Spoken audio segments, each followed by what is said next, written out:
The Honor 90 has finally hit international shelves, and since the Honor 80 before it only released in China, the Honor 90 is actually the successor to the Honor 70 in the global market, and I must say it is quite a large upgrade over its predecessor. It has a refined design, a bigger, brighter display with more pixels, a whopping 200 megapixel main camera and 50 megapixel selfie camera, a faster processor, and even a larger battery. In addition to the device itself, you'll find a silicon case in the box, as well as a 6 amp charging cable and a 66 watt charging brick. This is TechNick, and this is my full review of Honor's best ever premium mid-range smartphone, the Honor 90.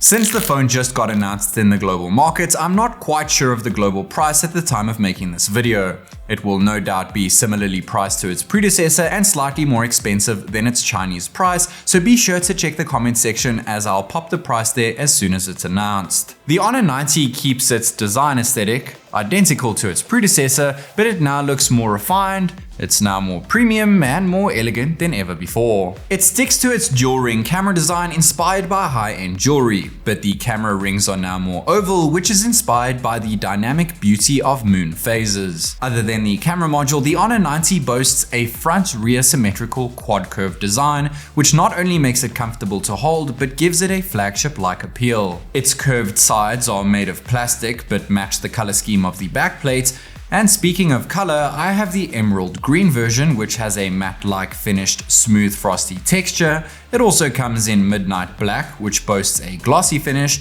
and for those more daring, there's also diamond silver and peacock blue. The device comes in at 7.8mm thick, which is slightly thicker than the Honor 70 and weighs 183 grams, which is slightly heavier. The back is made from anti-glare glass and the front is also made from glass, but the glass protection is still unknown. As mentioned at the start, the display has seen quite a decent upgrade. It's now a 6.7-inch quad-curved floating AMOLED display, which boasts a higher 435 ppi thanks to its improved resolution, which sits somewhere between QHD and Full HD. It's capable of displaying over 1 billion colors and 100% of the DCI-P3 color space, not to mention it supports HDR10, HDR10+, and Widevine L1 content. It's also one of the few phones that offers a 90Hz refresh rate option in addition to the standard 60 and 120Hz options. And while it's buttery smooth when set to 120Hz, there's no LTPO tech here, so it sticks to a fixed 120 FPS unless you set the refresh rate to dynamic. It's also most likely using the same 300Hz touch sampling rate as before. One of the largest improvements this time is its bump in display brightness, which is now capable of reaching a crazy 1600 nits as opposed to last year's 1000 nits peak brightness. Other new display features include a circadian night feature,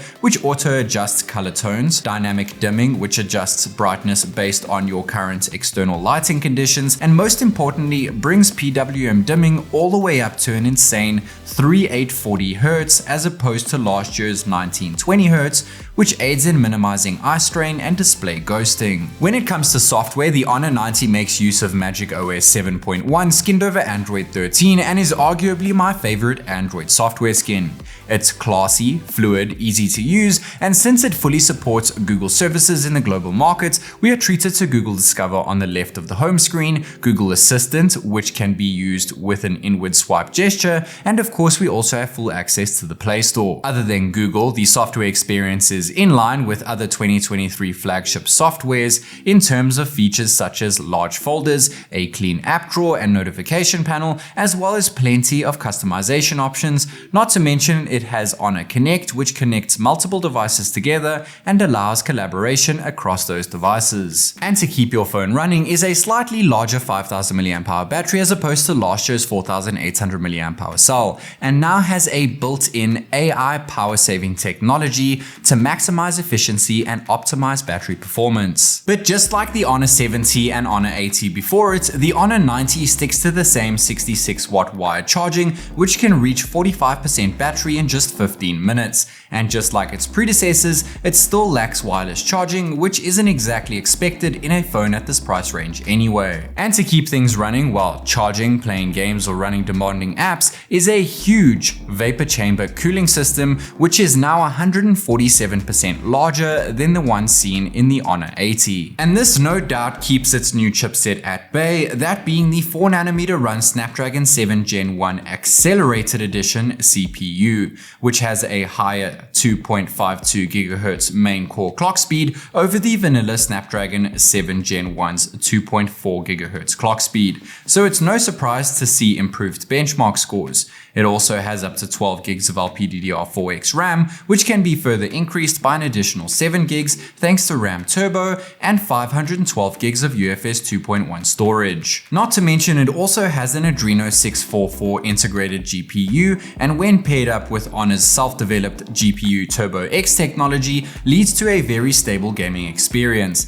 And thanks to that 120Hz refresh rate, we were able to reach up to 120 FPS while playing Real Racing 3. But when playing Call of Duty Mobile, there is no option for ultra frame rate mode, which means the device can't reach 90 FPS like it usually would in this game. I have no doubt this will get addressed with a future software update, but for now we are able to reach a rock solid 60 FPS when set to very high graphic quality and max frame rate mode. And when playing a more demanding game such as Genshin Impact, we got an average of around 35 FPS when set to max graphical settings, which doesn't seem amazing but is very impressive for a device at this price point. The Honor 90 also makes use of Bluetooth 5.2, NFC, dual SIM 5G and Wi-Fi 6 to ensure you're always connected to the world. There's also a USB 2.0 Type-C port, decent haptic feedback, and a single downward firing speaker.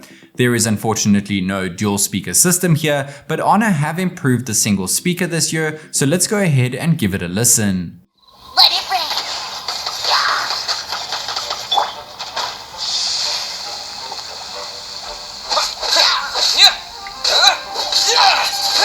So the Honor 90 largely benefits from an improved speaker, a larger vapor chamber, and a new updated faster chipset, but the Honor 90 is very much a mid-range smartphone with a flagship-like camera setup. So let's kick things off with the new selfie camera. The Honor 90 has a single punch hole notch at the top center of its display, which houses the new f2.4 aperture 50 megapixel ultra-wide selfie camera, which has replaced last year's 32 megapixel sensor.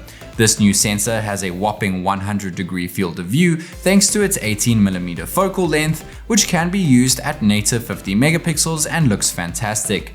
It can also be binned down to 12.5 megapixels for an even better shot, and can shift to a 23mm focal length for a more close-up snap. There is portrait mode too, which offers great edge detection, though it's limited to 1x. Smartphones in this segment usually offer decent selfie photo performance, but the Honor 90 has taken things to the next level here, offering detailed selfies that can even rival the best flagships around.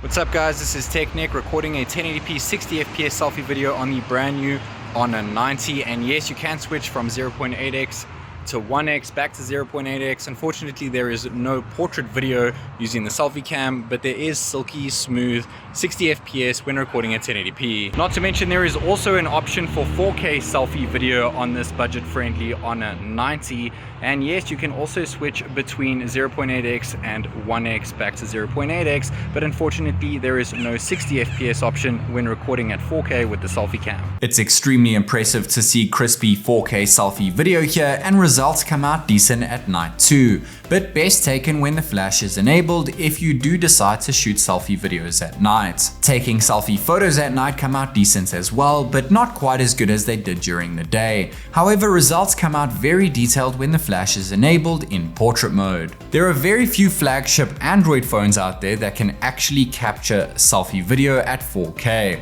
This is not even a flagship device, and it can shoot crystal clear 4K selfie video. Not to mention it takes insanely detailed selfie photos too. But now it's time to set that aside and focus on the back camera setup of the Honor 90. It has a triple camera setup which consists of a 2 megapixel depth sensor with an aperture of f2.4, a 16mm f2.2 12 megapixel ultra-wide camera with a 112 degree field of view, which also doubles up as a macro camera, and most importantly, a massive 1 in 1.4 inch sized 200 megapixel ISOCELL HP3 main camera sensor, which has a focal length of 23mm, an aperture of f1.9, and boasts phase detection autofocus. Macro shots come out very polished thanks to a very well balanced ultra-wide camera, and ultra-wide shots come out impressive with great color accuracy and minimal edge distortion. Taking a native 200 megapixel photo using the main has things looking out of this world impressive, and binning down using 16:1 pixel binning looks arguably better and focuses even more on shadows, but I did notice a slight crop-in factor here. There is no telephoto camera here, but there is a 2x lossless zoom option, which looks great. 5x digital zoom using the main camera looks more than decent, and 10x zoom still retains most of the detail, but this is the max zoom level. Taking a regular snap of me comes out on a flagship level, and portrait mode looks insanely good with perfect edge detection due to that extra depth sensor helping the main camera out. Not to mention you can also take 2x zoom portraits, and I must say this looks almost as good as taking a pic with a dedicated telephoto portrait sensor. There is also a portrait video mode option this time round, which can be shot at 2x zoom or at 1x. Edge detection isn't quite as good as when taking photos, and it's capped at 1080p 30 fps, but there is a good presence of background blur here. But if you do decide to take regular video at 4K, there is a nice amount of natural background blur thanks to the main camera's large sensor size. So yes, you can shoot 4K video using the main camera and results are impeccable, but 4K video is limited to 30 fps. However, if you would like smoother 60 fps, there is an option, though it's capped at 1080p resolution. The ultra-wide camera limits video to 30 fps when set to 1080p, but it too can record 4K 30 fps video, which is not something you see very often on a mid-range device. Ultra-wide video at night is a bit too dim for my liking, but this is usually the case even with top-end flagships, and while shooting video at night with the main cam suffers a tad from noise grain, things are a lot brighter and packs in a lot more detail. Taking an ultra-wide photo at night seriously impressed me, but the results from the main camera at night is what wowed me the most. 2x zoom at night still retains most of the detail and looks more than decent, and while 5x digital zoom and even 10x digital zoom at night come out lacking detail, I was actually quite impressed on how well light noise was handled. Taking a snap of me with night mode enabled comes out great and handles light noise phenomenally well once again, and while there is no night mode option when set to portrait mode, edge detection is once again fantastic and background blur is on point. Not to mention things come out very flagship-like when setting portrait mode to 2x zoom. The Honor 90 is one of the most impressive mid-range camera smartphones I have ever had the privilege of taking photos and videos with, and results are on almost the same level as flagship smartphones that cost more than double its price. Not only does it have that wow factor in terms of camera performance, but it offers more than expected for a mid-range device.